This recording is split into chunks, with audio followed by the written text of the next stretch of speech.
There's so many clothes on me. It seems like it's colder where you are than where I am. I can tell you that. I know. Well, we're definitely gonna go live while I'm stripping clothes off. I'm like, I thought I was gonna be colder, but you know what? Well, Right, right, right. the show starts and you get really Right. warm all of a sudden. You know, that's called Yeah. the jitters of the show, right? I mean, Right, right. what up, Cigar Coop man in the house? You guys, Yes. happy Fuente freaking Friday. If you're not freaking, well, you haven't met Friday yet. So we got to be freaking Friday. And not only that, but the Fuente freaking Friday. And guess Yes. what? Tonight is Christmas Eve. And we have got Cigar Coop in the house joining us. I'm so excited. Thank you. Thank you. Yeah, Melanie, this is kind of, I think, somehow, but I guess we're making this a Christmas tradition. And it's exciting to do this. We did this on Christmas Day last year, and we were just talking if it were Christmas Eve, Christmas Day, and I'm around this weekend, so it wasn't really a problem for me to do it either way. So That means he felt sorry for me and he said yes. no, I mean, look, you have the nerdy, you have the nerdy guy on, so I'm like, you're the one spending it with the nerdy guys. No, I love it. Actually, I'm quite nerdy myself, so that makes sense. Actually, Not at all all, right. not at all. So what are you smoking tonight, Oh, Mister Coop? I'm lighting up my Opus X. This is the Oro Oscuro Rosado. This is one of my favorites. Mm-hmm. Yeah, this is this that Churchill size. I smoke this, probably about 4 or 5 times a year. And I enjoy it so much, this cigar. It's one Yes. of my personal favorites, yeah. All right. So explain to me. One of the things that I'm actually new to this industry. I don't know if anybody knows that. That's a joke. But just in case you didn't know, I am kind of new to the industry. So the Oscuro and the whole word of like strong. So is it oscuro? Is it robusto? Is it robust? I hear all of these words being swirled around like they're like unicorns around, just like stars Right. hanging up in the sky. Which I mean, what's the real thing here? Is it Actually, oscuro? Oscuro's dark, so it's a dark wrapper. In this case, they call it the Oscuro Rosado because it's the dark Rosado wrapper. So it's like a very dark, maybe a dark cinnamon type color wrapper. But it has nothing to do with the strength of the cigar. It's just simply the color of the wrapper is what it has to do, Wow. and the color doesn't necessarily correlate to strong. But I think in our minds, when we see a darker cigar, the power of suggestion can play a very key role, and it can seem stronger. Hmm. So, but no, it's Oscuro means dark. It strictly means it's a darker shade, is what it is. Yeah, and to actually play upon what you just said, actually, is one of the reasons why that Carlito Fuente actually added a cedar wrapper to his cigars, because the cedar wrapper looks a lot lighter around the cigar versus the cigar wrapper. So if you were judging a cigar, which you should never do, don't judge a cigar, don't judge a person, don't judge anything. You might miss out on life. Don't judge a book by its cover. And yet we do. And you know what? The man is so smart. He was like, you know what? They're going to just look by its cover. So let me go ahead and like make the book of the cover look like what they want Right, to see. right. It's kind of very true. Espinosa cigars, they make a cigar called the Laranja, and Laranja means orange. And the cigar has a little bit of an orange tint to the wrapper, and the band is orange. And I remember when I first started smoking that cigar, I kept thinking I was getting orange peel. And finally, someone from Espinosa one day hands me a cigar, unbanded. I smoked it, and I didn't get any orange peel. And guess what it was? It was a Laranja. So it can play that's power suggestion can really play on you sometimes. Yeah, Um, so you learn that as a reviewer, you got to be really careful sometimes when you're doing that to make sure you're really kind of getting what you think you're getting. totally. That's a great point. Speaking of reviews, so I've watched and I love all the reviews that everybody's giving. I just love to see people at work. People give Yeah, they're not actually like working for money. They're actually working for like a passion. They're working for yeah, a hobby. They're working for their friends. They're working for the people that they love at the cigar lounges or whoever. It's like it's just a passion. So like when you're watching these cigar reviews, you know that we're getting reviews from like all over the world, from people who have had some experience, no experience, like real experience. Like, how do you kind of sift through all of this stuff? I mean, because I mean, you know what you're talking about. So then, but of course, you can't smoke every single cigar on the planet. I'm sure you're listening to other people as well. Yeah, I mean, you can't. Most of the stuff that comes on my radar is probably stuff that I'm covering from a news perspective. So, I mean, the best thing to get something on my radar is I say, give me a press release and it'll get on my radar. But I do pick up things from some of the other reviewers. I mean, there are reviewers that I would say are ones I go to from time to time. Aaron Loomis's site, Bear's site, Dojo's site, the How About That Cigars, Matt Tobacco. I mean, those are the guys I probably will go to a lot. But, you know, what I do like to do is I do like to see what I can find new from time to time. You know, so I'll do the Google searches and you know, there's other guys that certainly I'll come up with from time to time. And you learn from those guys too. You know, you see their technique in doing it. You see maybe what their profile is, and maybe they're kind of smoking stuff that you haven't kind of had on your radar, and there are things that you can put on your radar for sure.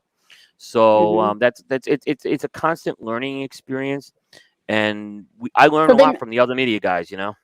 all right. So from some of the guys who are like, it's either this or that, or it's not this or that. Like, so how do you take in all of it without being so Nazi? Like, this is what I smoke and this is what I don't smoke. Yeah, I mean, for me, I guess the word is I'm agnostic, right? So I'm Oh, I really like that word. so I like it. right. So one thing that I think that has been a problem in the media is guys tend to smoke what they like and review what they like, which I totally get.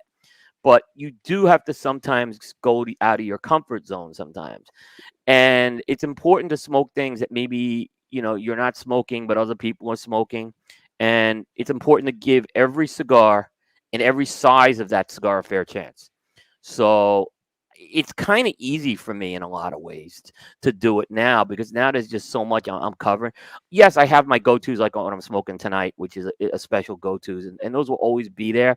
But I'm not reviewing those every day either. So, you know, if I was reviewing those every day, I'd have a very narrow focus. So the idea is to try to go as wide as possible. Mm-hmm. And you know, it's like I said, it's kind of fun to do it. I find it fun to do that and explore new things as well, and make sure you're not always in the Totally. same comfort zone. Dude, you got, and you got a lot more. I would give an ugly face. That's my whole problem about reviewing cigars, is that I can't help my face. It's like, fix your face. You're like, even with, the bourbon and everything else, I'm like, ugh! I'm like, you can't sell this. You can't fix your face. I'm like, okay, well, at least I am the authentic, influencer. Okay. Right. But Yeah. I can hide behind go, the pen. It's easier. So they don't have to see my face. They don't want. that's why Charlie had that microphone up in his face the whole time. I get it now. Oh my God. It's the microphone. You know, guys like Charlie and I, like, we kind of moved from the written piece to the podcast piece kind of by we were kind of like, drafted into the army to do it. It's kind of a lot of people are doing it. And I don't want to speak for Charlie, but I think we recognize that video and audios were a whole other avenue that we should take advantage of, because that's how people consume media as well. So, I mean, this year when I'm doing my Cigar to You, this is the first time I'm doing video and audio with it as well, because I've seen that if people want to consume it that way. So I'm providing them an option with that to certainly do that. Absolutely. I totally agree with you. I love audio. I mean, I'm like, Jesus, I just listened to 5 books. I could not sit down and read 5 books I couldn't read 1 book in a week. Yeah. You know what I mean? Like, seriously, to sit down and read a book, that's like, what do you do for a living? I mean, like, so to be able to listen to a book on your go and be able to also, especially for the ADHD person, I'm like, consume, produce at the same time. I'm like, right. This is great. How did you like covering the trade show this year? I saw you were with the Bakersfield Gentlemen guys. Great guys. You guys make a great team. You do great work. But I saw you out there. You were kind of, you were hustling like everyone else at all the booths this year. Yeah, that was the first time for everything. It was the first time for everything. It's hard work, isn't it? It is hard work, but you did great. Oh my God. Usually I I hustle behind the screen, so you don't see me hustling. Right, but yes, right. they were definitely like, Mel here, Mel there. I Yeah, was like, oh my god, like yeah, how do I keep up with all this? Okay, I yeah. just lost an No. earbud. I got so excited. But Yeah. yeah, Well, it is shout a out to those lot of guys. They're great guys. Yeah. dude, please, if you guys don't know, follow the Bakersfield Gentleman's page. Yeah. It is the hottest channel on the cigar market. I have to say myself, 23,000 followers that we have. So trust me, if you're not in it, you are not in it. You just There don't you know it. go. There you go. Absolutely. Check them out. So Yeah. yeah, we love it. And I mean, and of course we love all of come on. Besides the Bakersfield Gentlemen's Club, you are definitely killing it as well with tobacco, smoking tobacco, and you've got beer, and you've got all kinds of guys coming up onto your scene, like bringing you up as well. Like, you're growing as well. Tell them about what you're doing because I don't know if they know everything about what Yeah. you're I doing. mean, this year was a big year. The team expanded greatly, so we have a bunch of different like media brands. There's the Cigar Coop website, which is still the mothership. It's all the written pieces, all the reviews and news. We have several podcasts, right? The Primetime Show, which is our weekly show on Thursday nights. Aaron Loomis and I host that. That's where we talk to industry people and do panel discussions. 2 Tuesdays a month, we do a show called Special Edition. I do that with Bear Duplessis. That is more of like a news Wait, say his name magazine. again. Bear Duplessis. We were talking about his name. I thought it was like you see the sea, the Red Sea, the high sea, the low sea. I don't know, but he said now there's the Duplessis. Well, let's put it like this. It took me like 4 or 5 shows to get his name right when we first started doing it. So, but we call him Bear. We call him Bear. Stick with Bear. Yeah, but that's our news magazine show. We do that twice a month. So that's meant to be like a cigar news magazine type show. We bring guests in from that show too. We have Primetime Jukebox, which is our cigar and music show. We do that on Mondays, Monday nights. Nice. And then we've added a new brand called Smoking Syndicate, which is a video review show, and that's hosted by Ben Lee. So that's Ben kind of handles that whole piece. That's where we are. He's doing. Ben Lee's been around for a while, and he was with a site called Stogie Review, and Stogie Review kind of went a little bit dormant for a while. So this was right around the time where you kind of came on to things, Okay. and as they kind of slowed down, Ben, we were seeing if Ben wanted to make a move, and we were able to get Ben. And Ben's a really good guy as far as video goes. He was one of the first guys covering video at the trade show going back 15 years ago. So to have a guy like him doing that, he knows video. He's really good with the video reviews. We're very fortunate with that. So he's been a great addition to our team. He kind of came on board this summer, so we're happy.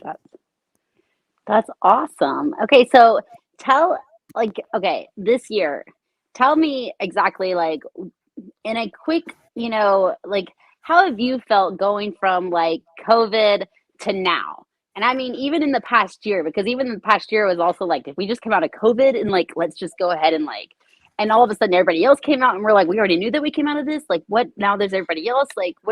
How did you feel? What did you do you think that, I feel like you're a leader, but did you feel like that? Or did you feel like you really, were did you feel intimidated by any of these guys? No, I mean, we just kept doing what we were doing during COVID. Everyone benefited from the cigar industry kind of going homebound for a while. And I think we did what we had to do. If anything, we really raised the bar of some of the guests we brought in. Compared to other shows. And I think that simply because these other shows are great, but we've been around a little longer. So I think we're a little more well-known and it was a little easier to do. So, I mean, we secured some amazing guests over the past year. I mean, we had Armand Desante on for an hour and a half. We Dude, I know Armand Desante, actually. I met him actually I met him in Delray at Smokin' with Mr. Vinny. Vinny is he's a friend with us. Our movie star in the industry. Yeah. So I mean, he's an Emmy Award winning actor. Well, I had covered a cigar of his a few years ago, and I never met him when I covered the cigar, but he remembered my work on it, and his publicist reached out to me because he's looking to get back in the industry, and one thing led to another, and the next thing we have him on a show in May, and like we were the only one. Like he's done a few other shows before, but I would say they're more like radio type shows, not like a podcast. But he very much embraces the new media format, is what you'll find. Even though he looks like an old school guy, he very much embraces Old it. school for life? You mean like Tommy?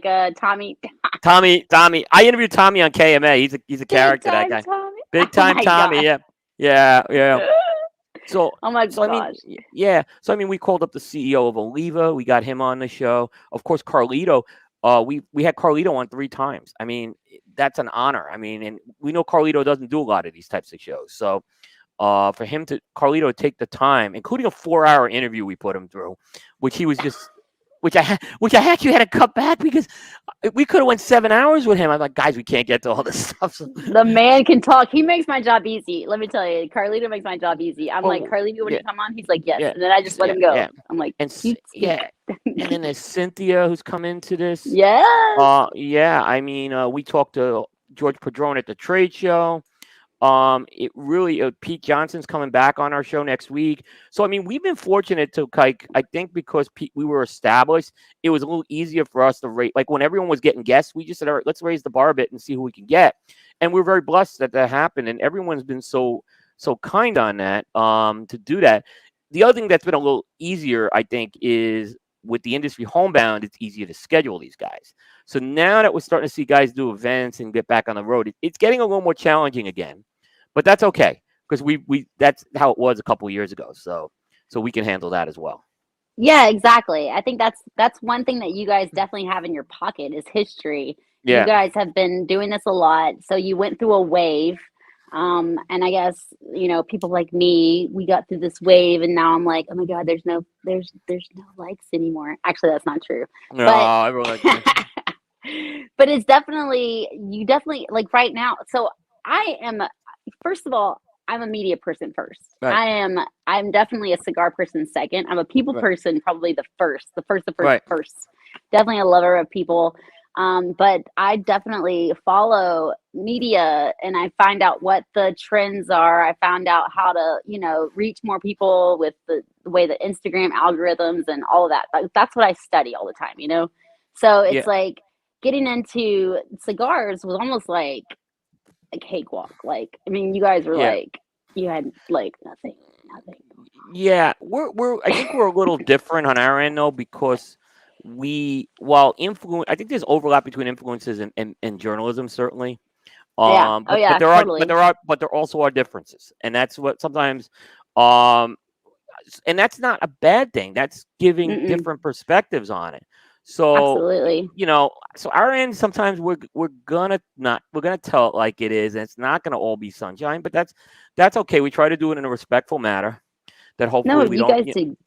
Yeah, no, I love what you guys do, and I love that the ones who actually speak out and say like something that's good or not good, those are the ones who I'm going to watch because they sound more truthful. It's all about being authentic, and you can't possibly like every single cigar. No. And we can also tell whether you're being paid or not. It's called a paid, label of some sort. Yeah, Melanie, there was someone who wrote once, and I know who it is, but I'm not going to throw the name out there. No, don't do that. Because I think it would be disrespectful. But this person wrote they were unhappy. They smoked a cigar from this brand, and they were unhappy with that cigar, and they had every right to be unhappy with that cigar. But then they wrote, "I will never smoke anything from this brand again," and that's wrong. That is 100% wrong to do that. I'll say this: if I'm smoking like a Churchill size of a cigar and I don't like it, I'm still willing to give that Robusto size or that Toro size a fair chance on a clean slate. And I've seen it flip, and vice versa. Sometimes I like something and then have another size and I don't like it. So I don't think it's I don't think it's fair when someone's going to just dismiss a brand because they had an experience that was less than satisfactory. But that takes some knowledge, though. That's called not being ignorant, I would say. You know what I mean? Like, you actually know that a cigar can taste different by the size. Based on the size, it can taste completely different, and it may not taste good to you, but it may taste good to somebody else. So of course you're going to give it different. So that's, kind of where I'm wondering where these reviews are coming from. I mean, I'm not a reviewer. I really don't ever review cigars professionally. You know, I'll tell people what I think of them if I like them, but I feel like I have a silver, what is this, like a silver spoon when I came in, you know, like I was served a silver spoon when I came into this industry because I'm smoking mostly Opus X. They are the best. So it was like you start out with the greatest and you're kind of like, I'm gonna go to this other one. So I feel like I'm not the greatest reviewer because I'm also spoiled. So But this is there, where I'm looking at yeah, people. but there are different ways to review or talk about a cigar, right? So Okay. I'm doing what a more technical review, right? But you could do something that's an experience review, and believe it or not, that connects with a lot of people. So the fact that you may be smoking something and you might be enjoying it, and you might be getting something out of this cigar flavor wise, it doesn't have to be a technical review. Sometimes what we get frustrated with the media is you can't mix the two because they are different, but they both have an equal place, is what I'll say. Now that I love to hear. I love Yeah. to hear that we all have an equal place. Like everybody has a say so in everything, and everybody has an experience, and everybody's opinion does matter. Like you can learn a lot from any person, obviously. And Yeah, so I you shouldn't dismiss someone. I mean, the problems we have are when guys like try to break the rules or just do things that are unprofessional. Some of us guys get very frustrated sometimes with people. yeah, I can see that. Yeah. So, all right, speaking of reviews and maybe interviewees, let's talk about some of the interviews that you've had. I Uh mean, huh. you've definitely interviewed a lot of the greatest of the greatest. Uh I've huh. had a lot of the greatest of the greatest, but I don't really interview. I feel like I interview them, but I put them in the hot seat. It's almost like I just get to like ask whatever question I want to ask, and then they're like, ugh, and they're so scared. Like before they even get on, I'm like, "Have you seen my shows before? Like it's not that scary. Like settle down, settle down." But Yeah. like, No. what is some of your best? Okay, well, I know one review lately that I saw that was like, "Whoa, hot seat right there." Right. But I think they put you in the hot seat almost before you were in the hot seat. It was like, Yeah. so, Yeah. It happens from time to time when you have an interview. It's a challenging interview, but you have to do those interviews, and no, I think they're great. yeah, you have to do them. They make you stronger. They'll open you up to criticism, certainly, to do that. So, but it happens. Yeah, it's happened out there. So, um, but I'm fine with it. I mean, I'm fine with that too. No, I love it. You hold yourself very professionally, obviously, but can I just point out? You know what what I find so funny about you and Jose especially is that you guys will say something. You'll be like, "We're not gonna name names. We're not gonna name names," but like we all know who you're talking about. We're like, Yeah, I mean, we actually name names a little more on our show, but when I'm on someone else's show, I won't. Right? no, But no, no. we will name names from time to time on shows, and we get into trouble for that. So trust me. All right, well, I'm gonna name a name. All right, so what about okay? We got Brian from Pravada, and then Mhm. Abe from Smokin'. Is this seriously a dumpster fire going on here, or did we knock that out? They don't get along is what is the best way to put it. Um, and that happens. That happens. Brian Descend from Pravada, we interviewed him on December 9th on episode 212. Brian's a very controversial figure in the cigar industry. But you can't dispute that people are paying attention to him. Right. Uh, Oh my God. No, he has a lot of great things to say. I'm not gonna lie. I've heard him in a yeah, virtual herf in a a private setting, yeah. and he did not at that time he did not talk down about anyone. He just gave his opinions, and they were pretty valid. Like I was pretty impressed with him. Well, Not given the chance to actually get to know him, I was pretty impressed with him. right now the interview we did, unfortunately, the issue was there was some things said about Abe which shouldn't have been said, and I'm not holding. I'm just going to say when things kind of get a little out of control where things are said that shouldn't be said, we will edit it. Okay. Just like if someone goes on a Facebook page and starts making comments that are just derogatory or just not in good spirit, we delete them. Same thing on our webpage, we delete them. Well, in this case, I deleted 5 minutes from the interview, and I just didn't feel it was in the best interest to keep it. That was the story of the interview. But there were a lot of people that were upset I had him on the show, which was Aw. unfortunate. Which was unfortunate, right? And I say to them, the people, there's a little bit of a double standard, Melanie, because there are people who don't like him, and I get it. And they kind of said to me, "Well, why are you giving him a platform?" Right? I didn't really look at it as giving him a platform. He was a guest, No. right? But It's there's an irony, Melanie. These same people are doing business. They're doing business with companies that are doing business with him, right? So why is it why am I the bad guy for having him on a on a on a show when you'll do business with the companies that are making his cigars, um, and you don't say anything to them? So yeah. that's where the irony comes, and it's unfortunate, right? Here's what I say Yep. about that interview. Watch the interview and judge for yourself you'll make your own decision on, just like on any other interview, is what I'll say Yeah. with that. Yeah. No, totally. And you're exactly right. You did a great job of Thank you. being, nonpartisan. You were definitely like non-biased and holding it down, and you were, keeping very, very blatant. You were just like, this is the Yeah. way it is. He is a sponsor. We're having you here, blah, blah, blah, blah. He's not a bad guy. And whatever you're saying, we understand your opinion. And then now let's wrap it up. Yeah, I mean, So it was unfortunate what happened with Abe, because Abe's a very good friend of mine. But like I he's a said, good friend of mine too. yeah, absolutely, and it was very unfortunate. And I apologize to Abe. It happens. As far as that goes, I feel like Uh, Abe can handle it though. He's a big boy. he's a big boy, but you know what? He's a like. I'll just say this about Abe. A few years ago, I was going through a job change. And it was unfortunate because it wasn't by choice. And I called Abe up and just went for advice. I wasn't looking for a job for him or anything. And Abe spent like 90 minutes on the phone with me, and he gave me some really, solid advice, and it helped me actually land a job very quickly, actually, just from that advice. So I mean, for him to, and he's a busy guy, Abe, to take 90 minutes to do that for me, Mm. that's the kind of guy he is. So I'll move heaven and earth for that guy, no matter what.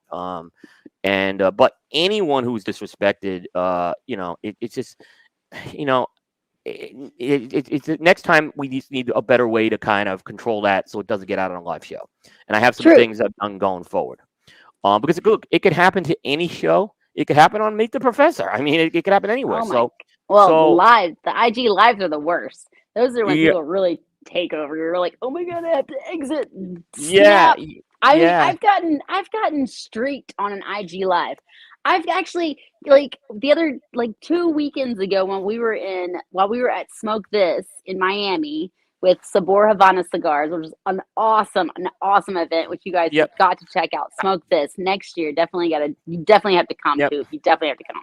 I get That invited was every year. They're great people, and I couldn't go. It was tough for me to go this year that week. Yeah, Well, you definitely have to make your way down there next year because that thing was fabulous. I mean, yep. he blows it out of the water. And of He, d- course, I Carlito is there. I mean, it was so much fun. But to see, while we were there, we're just, I mean, hanging out. But I just noticed that there was like this. I was like, okay, there's that interview. So, what do you think about these? Well, I guess my question is like, what do you really think about these guys who are honing in on these audiences or actually leading these audiences into, certain ways or certain, this way or that way? They might be segregating our community or segregating not our community, but the community of cigars. Yeah, look, a lot of people, it happens. There's a lot of people who are good people, and some of them don't mean to do that, and other ways it does happen. That's not what I recommend doing. I think I recommend doing is, giving everyone a fair chance.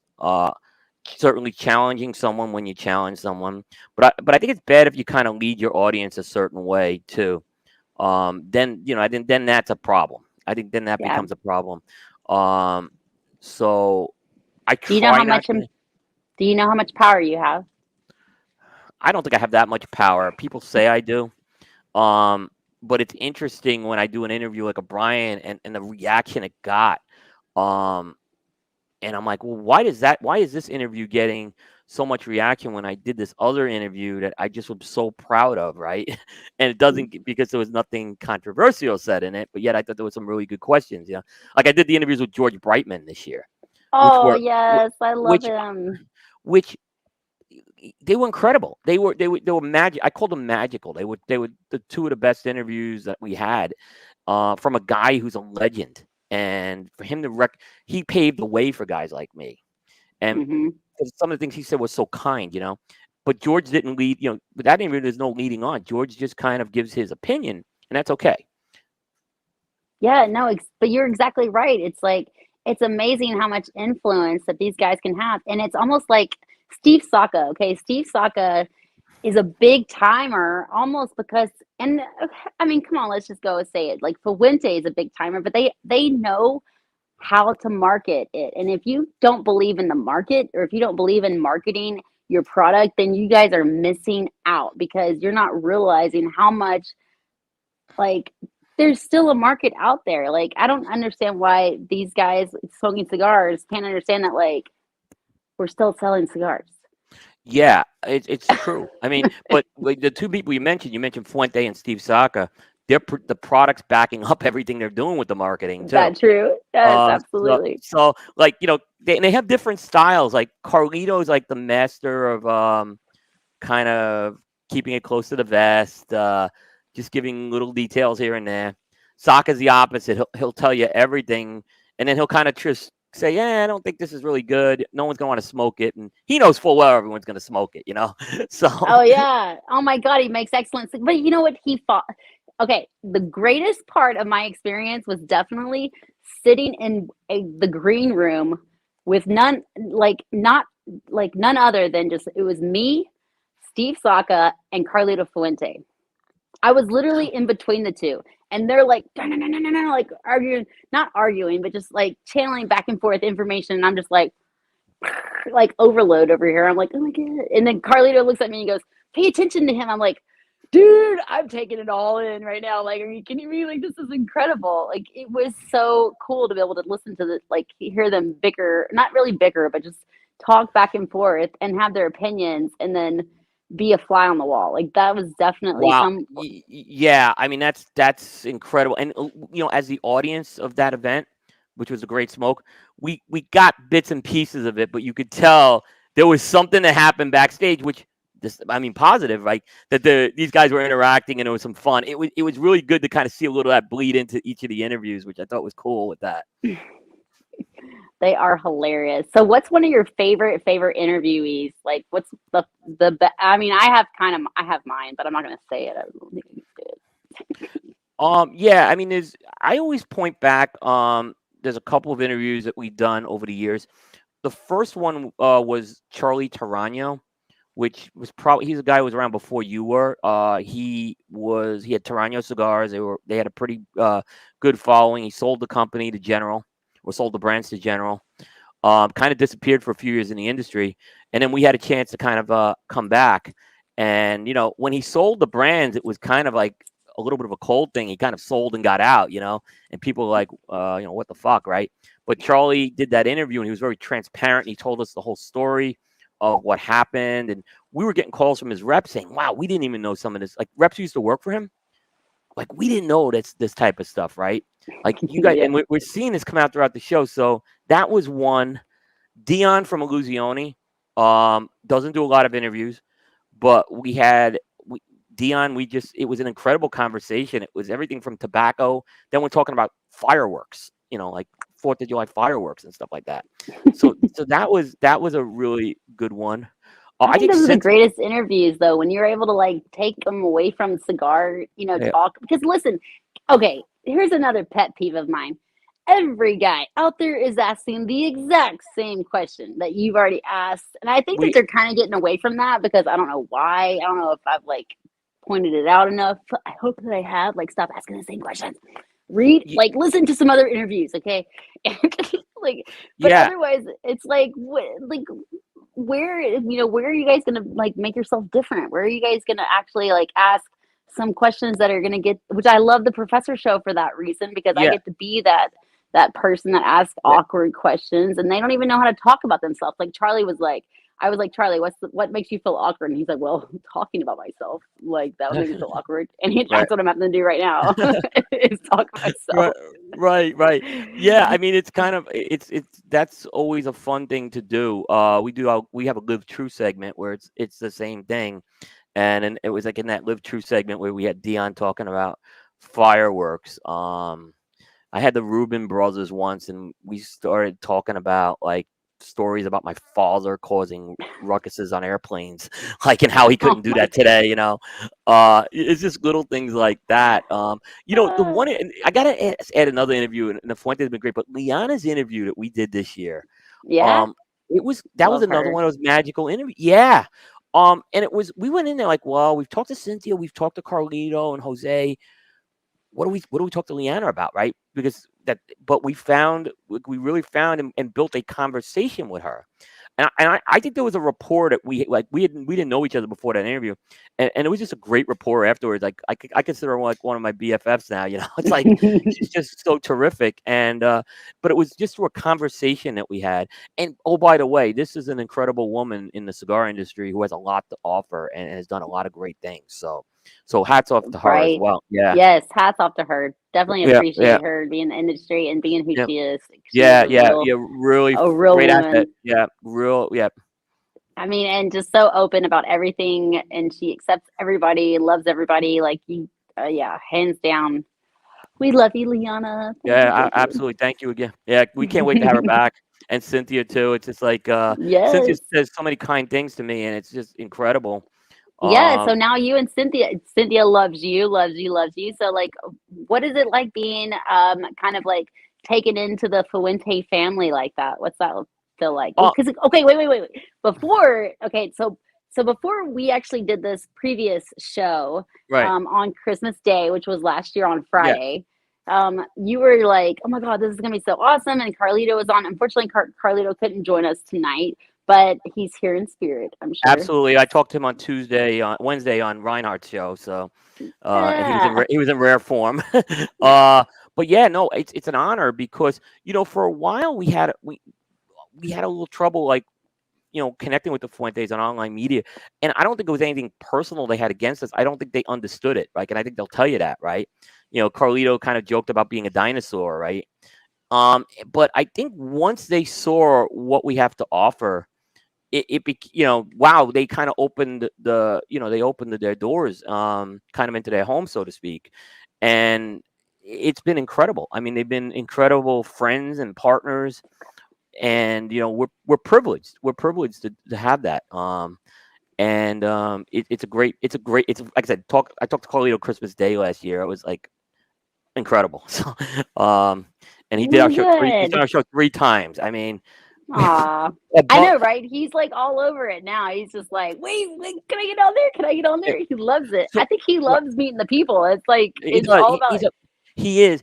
Carlito and I, we've only met once face to face. It was in an airport, right? But we really didn't. I don't. When I see someone in an airport, I don't like say, "Oh, I'm so and so." I'm very low key. And he was really nice to me. When we talked, he probably doesn't remember it, and you know, but he was very oh, he talkative. remembers. He has to remember. He I remembers don't think he did. everything. It was like 5 in the morning. We were picking luggage up in Miami. We were coming back from. I forget. It was like 7 in the morning. We had come back from the DR. um, and it was like this 5 a.m. flights. I think he was exhausted. I was exhausted, kind of a deal. But Yeah, my yeah, gosh. Coming back from the being in the DR. Now that is something interesting. All right, so here I am. I'm going to the DR. I'm expecting not to know anybody. I'm expecting to like kind of be over there by myself a little bit. I have like yeah, a couple of friends that I know, yeah. but I'm sitting there like I'm like, okay, I'm gonna go back to the hotel, and they put me up in the hotel that was like one of the nicest in Santiago's. Like, so it's like the hotel apparently where everybody goes, and it The has the hotel bar or something like that. Yeah. yeah. Okay, so that's the hotel that everybody goes to, right? Yep. So I'm like, you know what? I think I'm gonna like, I'm not so tired right this minute. It was like 9 o'clock at night, so I'm like, I'm not gonna like go smoke a cigar and just like be on my phone a little bit, maybe get on a live or something like Right. that and tell Right. people Right. like what I experienced. As I walk up, I'm looking, I'm like, there's like 4 people smoking cigars over there. And I'm like, who are these people? I gotta look. I gotta look. Maybe they're just regular, I mean, they're cigar smokers. I'm like, I got to look. I look over and I'm like, I don't my God, that looks like Gabby Caffey. And I'm like, wait, oh my God, oh my God, that is Gabby Caffey. And I'm like, oh my God, Yeah, oh my God, there's Gabby Caffey. And then I get a closer glimpse. I'm like, there's Danae Leons. And I'm like, oh my God, there is Skip Martin as well. I'm like, what? Like, oh my God, this is crazy that there's like all of these like gyms and cigar manufacturers right here sitting at my hotel. I'm like, did anybody plan this? Like, what is going on here? How is it that I just met all of you guys like right here? And it was so awesome because as soon as like I spent a lot of time with Skip Martin and well, I mean, within the compounds of our hotel for a couple of nights, we sat there and had some really, really great conversations. And I'll tell you this, and I think that you could definitely appreciate this conversation, was that one of the conversations was, and they thought, they were just like, how did you just even ask that? But I'm like, okay, wait, here I got both of you guys sitting here. I've got the guy who doesn't believe in boutique. He calls himself Craft, right? Roma right. Craft. Mm-hmm. And then I got the guy over here sitting across from him who created the Boutique Cigar Festival. I'm like, what's your take on boutique? They're like, oh my God, Melanie, I think that's the most intelligent thing you've ever asked. I'm like, I do this for a living. Like, But yeah, and you were. Let me guess. It was the roof. It was the rooftop with the pool, right? yeah. Yeah, that's a place. Yeah, yeah. It's amazing to have that. When you see these people and look, I joke around with Bear. I said, guess what? You know what? They put on their underwear the same as you and me, right? So it's like that's what I say. I say that and they're very down to earth is what you'll find most of them are.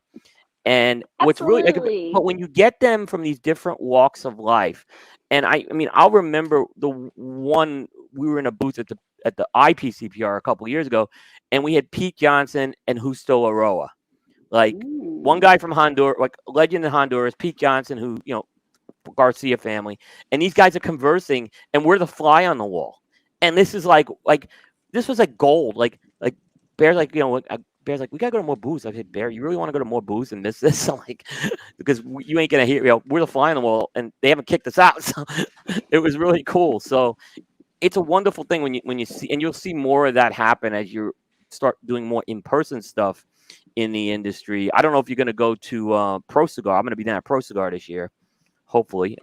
In the DR? In the DR. When is that? The last week in February. Oh, I'll be there. Yes. Yep. Yeah. So I mean, and that's another place you get these different manufacturers and they're crossing paths. And what's nice about Pro Cigar as opposed to the trade show, it's more relaxed. So you're not trying. How is everyone's that not possible? trying to. Wait, what? It was a trade show. It's all about orders, right? But this is it's a festival. It's a different environment entirely. Like the Cigar Fest.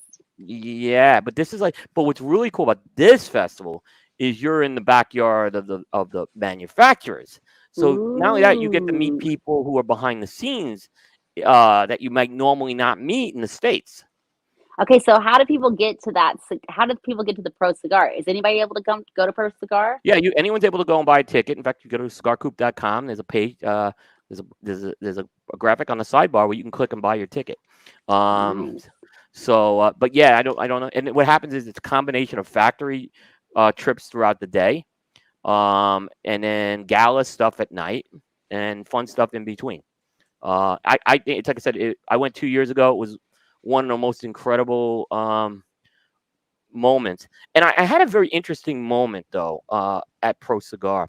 We were going to one of the festivals one night, and there was a protest going on, a large protest that was blocking the roads for about an hour, and it was interesting watching this protest because it was a peaceful protest.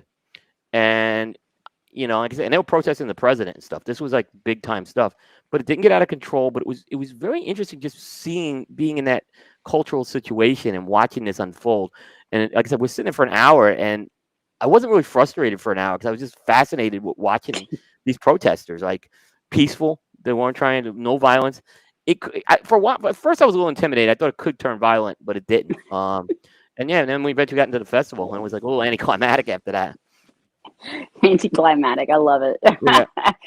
So, what's your take on? I mean, this is a pretty good question. I think that we all kind of are Mhm. wondering a lot is how do you think that the PCA could be? I mean, what do you think is the biggest festival, and how do you think the biggest festival could become more involved, or what's the most important thing that we could do and attend and make it more involved? You know, so there's obviously the trade show is the trade show. It's a little more restrictive, and it's And the not. trade It's show would be PCA and okay. TPA, but PCA, let's say. But PC that unfortunately that's not a festival. It's not intended to be a festival. It's certainly a big industry gathering, and they have their own set of things that um there's just a set of rules and stuff like that. But there's other, like, I mentioned Pro Cigar, but this Tampa Heritage Festival exploded the last few years. Oh my They didn't have gosh. one last year, but this year it was. I mean, this thing's just growing and growing, um, which is enormous. You have Great Smoke, which is going to be back in person. You have Rocky Mountain Cigar Festival, and you have Starfest up in the Northeast. So they're ones that everyone can kind of get a chance to do that, and it doesn't have the pomp and circumstance of the PCA trade show. I get it, but at the same time, you're going to get a lot of the manufacturers in a much more relaxed atmosphere. So and I think it's a good thing. I think it's a good thing to do. PCA, they have to fix their own things internally though to get people to still go to that. That's a whole other debate. But Yeah. but there's certain, like, festivals are certainly not dead.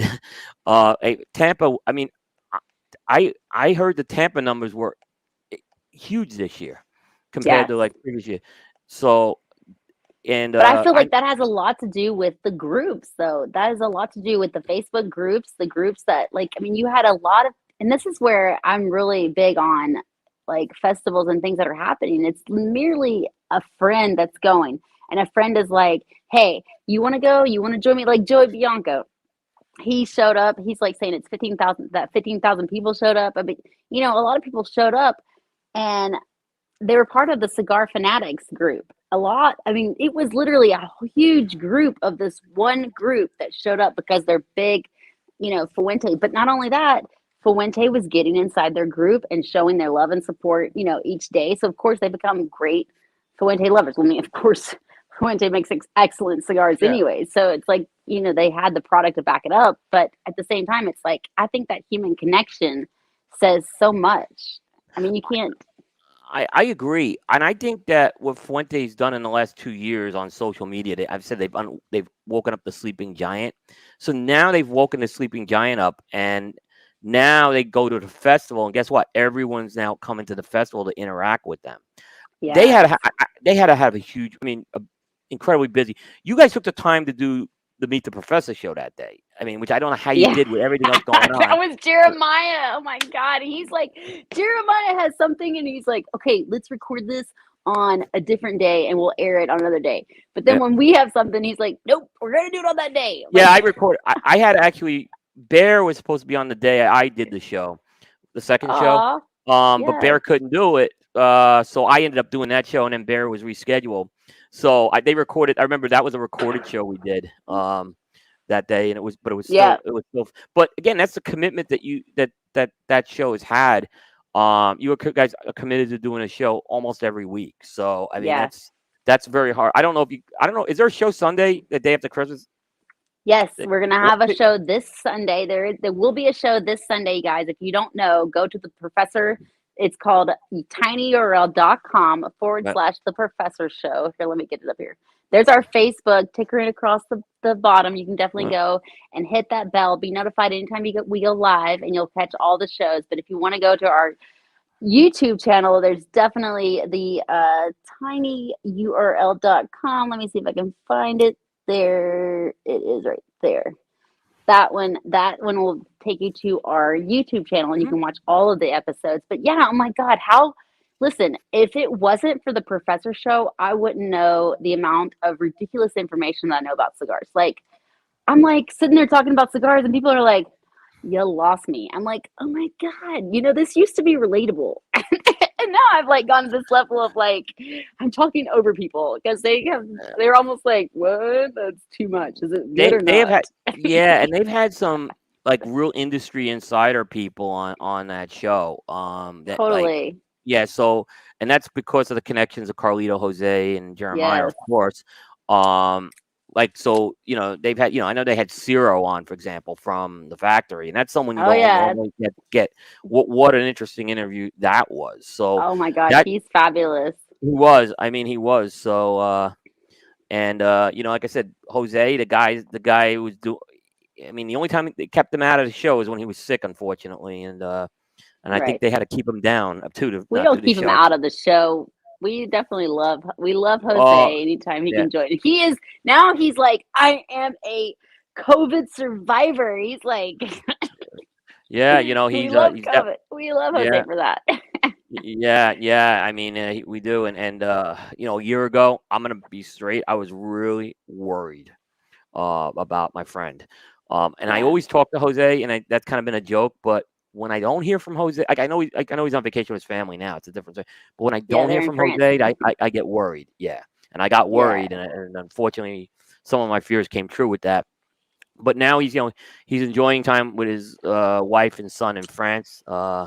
So it's I'm sure he'll probably it's be up soon. crazy, but that's what that is very very crazy. The more that we're on here, the more that we're going live, we meet more people. We meet people across the US that we probably would have never ever met or even been able to stay in touch with, just by being there maybe one time, and it's like now Yeah, these people, there's people out there that I would have never met, would have never kept in touch with, except for the fact that like I do a show every single weekday morning with the Bakersfield Gentlemen's page, and I just know their everyday life. It is insane. I'm like, yeah. okay, I know what you're smoking this morning. Don't tell us because it's not legal. Okay, like it's it's just funny, but it's like it's hilarious. But I love it. I cannot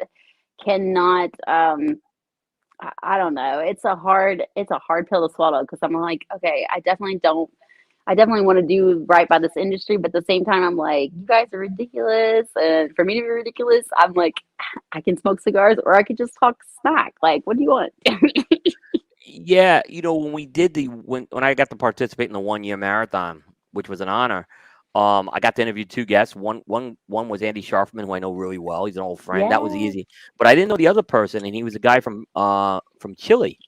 And we just hit it off. I was like, wow. And as I started watching that show throughout the night, um, it was amazing because I was learning about all these cigar people from all over the world. I mean, South America, uh, the Middle East, Europe, Asia. It was incredible, and it was just something like, I mean, it was so valuable, and I never would have had that opportunity if it wasn't for that show. Right. I mean, exactly. And that's kind of how things have worked out in the past year. It's like that's exactly how I feel about the professor show. I mean, there's so many people that know me out there versus where I look at my Instagram numbers or my Facebook numbers and I'm like, oh my God. Like I'll even look at these numbers and I'm like, okay, this is like there's only 11 people watching. No. There's like after I look at the video, a couple hours later, it's like thousands of people have watched it. I'm like, okay, so Yeah, that just happened. Like, yeah, and that's what happens a lot.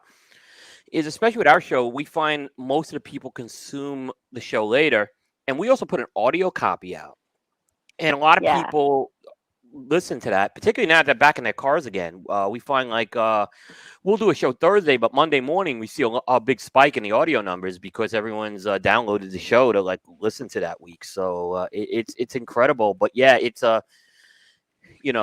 most of this stuff's consumed on the back end is what I find.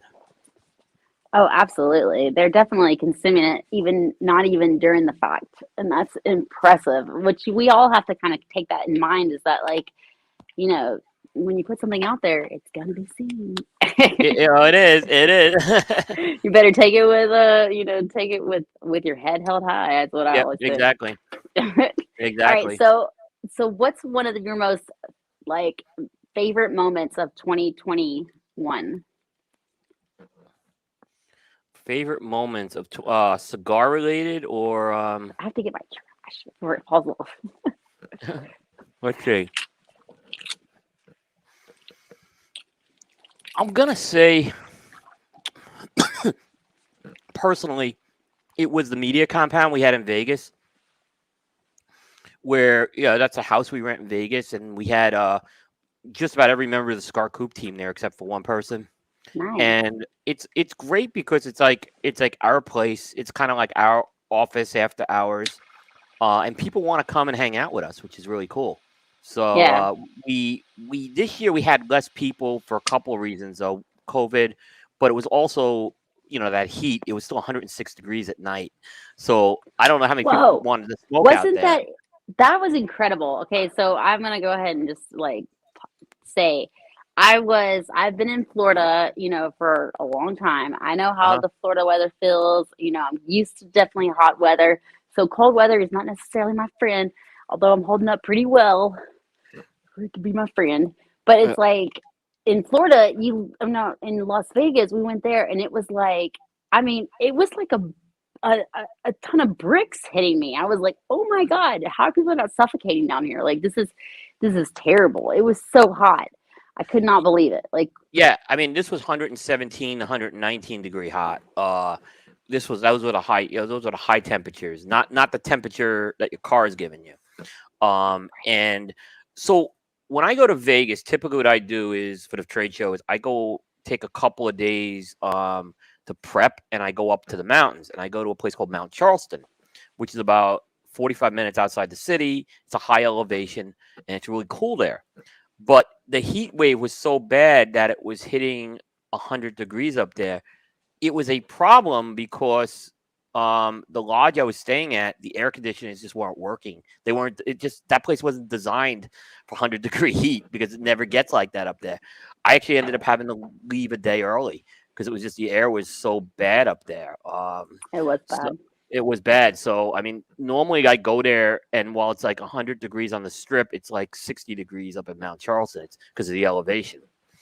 Uh, and if you just want to get away, and it's a great place for me to get away because there's a lot of prep I do before the trade show, and it's easier to do it like get out there first and then do the prep out there as opposed to wait until the last minute and then fly out. So, but that was a strange year for sure.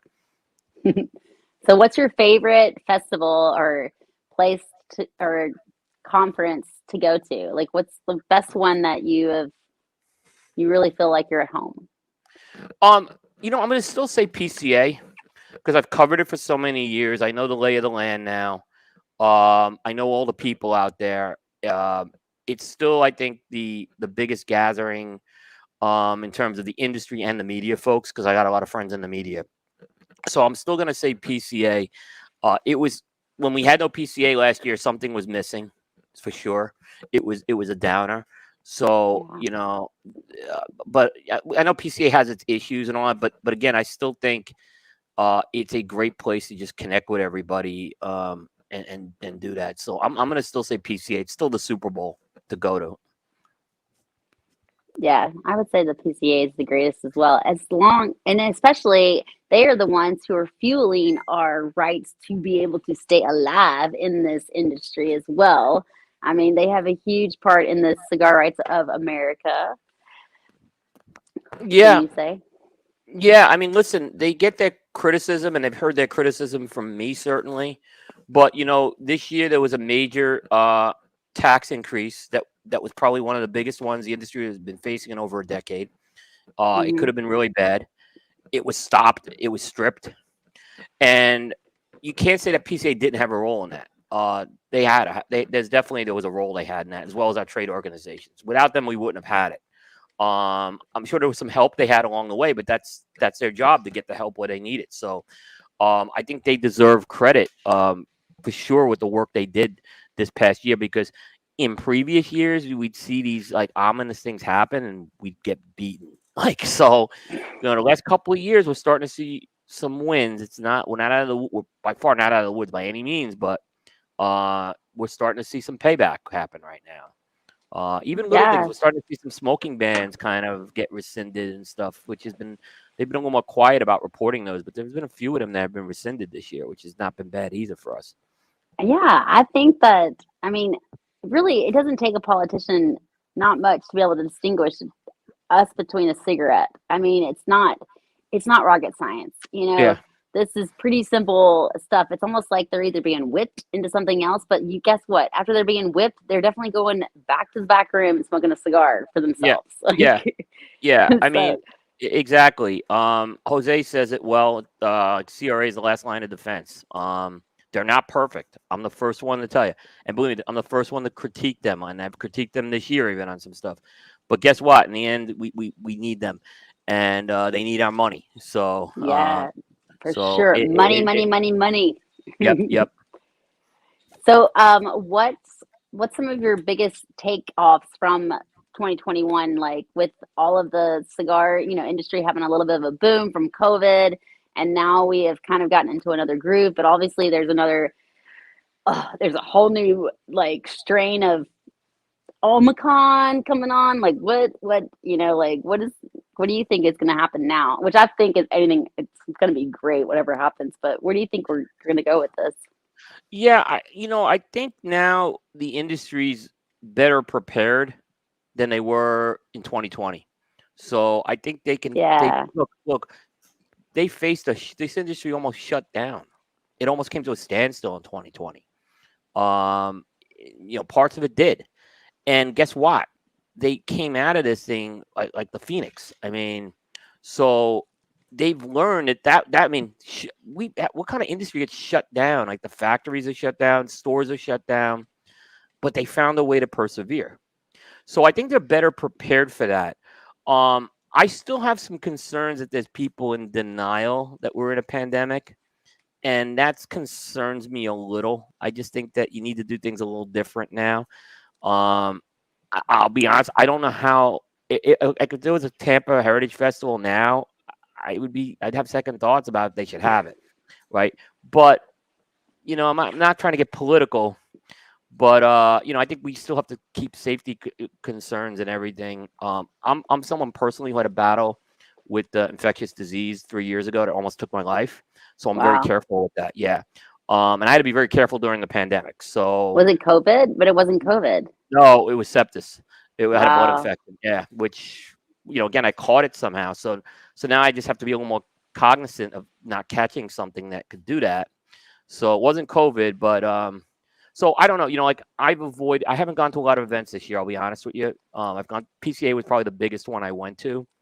But I've been careful with all the other events, and I've only gone to anything. If I've gone to it's on the smaller scale right now. But I am going to go to Pro Cigar, Omnicon or not, unless they shut us down at this point. Because the other part of me is I got to get back. It's kind of like what am I going to keep doing? Just keep shutting it down. But I'll be smart. I'll be smart about it, and I'll try to just do the precautions. I'll wear my mask and stuff like that. And What isn't that what that way? I'm so glad that we made virtual such a big. I mean, HERFs. Oh my God, HERFs came out of the woodworks. Like in my opinion, that's where I feel like a lot of these new influencers don't understand. Like this is where you really make your stand. Is that you get into these HERFs and you talk to these people and you hang out with these people and they get to know you, they trust you, they learn like who you are, and suddenly you become the biggest influencer with the littlest amount of followers. right, But no, it's like, it's true. And you know what? Someone's taking the time to view us tonight. And the folks who are taking the yeah, time to view us, it's not taken for granted. There's a thank you with that. There's gonna be yes. folks who are viewing us later on and not taken for granted. Thank you for that as well. Hmm. That's a commitment you're taking to hear us. We're trying to inform and entertain, and it's a warm. I tell you what, it's a very heartwarming feeling when you see that and you get that type of feedback, and people. It's just I was blown away when I did meet the professor, and there was so many kind words. It was just like wow. Uh, I was blown away, blown away. And I'll say this: when I got sick, Melanie, and I was Hmm. in the hospital, I had about 500 people email and message me when I was sick, Aww. and I just like wow, I was just blown away. People were so caring and stuff like that. Some Yes. people I don't even like were caring about that. Like who don't like me were caring about that. So yeah, this is. I mean, I'll say this: when we have a challenge in the industry, for the most part, um, trade associations aside, because they bicker a little, but the community comes together is what I'm saying, and they really come together in a time of need, and it's you see it, and it doesn't matter who you are. It doesn't matter who you are; they come behind you, Yes, which is great. absolutely. Yeah, yeah, 100%. yeah, Totally. You know what? We all have to be appreciative of that. Like, even the listeners, I know that they get that love too. I mean, it's just like, it doesn't even matter if you're a yeah, spokesperson or if you're, doing whatever yeah, or a manufacturer. It's yeah. definitely all the love around them. So I do definitely appreciate all of you guys watching now and watching Absolutely, all of the previous. absolutely, But I'm absolutely. so how are you gonna do 2022? I mean, I feel like this is definitely like not just 2021. We were kind of like, okay, we're gonna blow it out of the water. Let's go do this, and we are all kind of like, but now Yeah, 2022 is coming along. it's gonna be. Yeah, I kind of was looking at it already. I'm like, well, we got to book guests again, and once you go through your backlog of guests, you got to book more guests. Luckily, we do have a good backlog, which is good.